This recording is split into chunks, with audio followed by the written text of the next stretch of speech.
how to enable or disable high contrast font shortcut on the Samsung Galaxy S24 series. First, tap on the home button to go back to the home screen.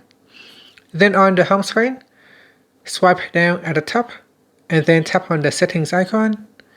Next, we scroll down and then tap on accessibility. After that, tap on vision enhancements. And then go down and tap on high contrast fonts. Tap on the left hand side panel. Then go down and tap on high contrast fonts shortcut. Now when you turn it on, you can assign it to the accessibility button. So here we can turn on the accessibility button.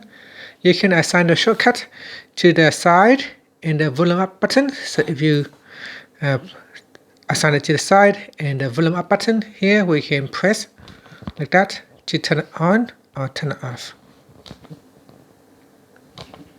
And that's it. So you can see I can press on it to turn on high contrast font or press on the shortcut to turn it off.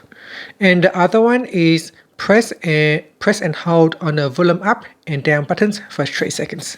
So we assign it to the volume up and the volume down key. And that's it. Thank you for watching this video. Please like and subscribe to my channel for more videos.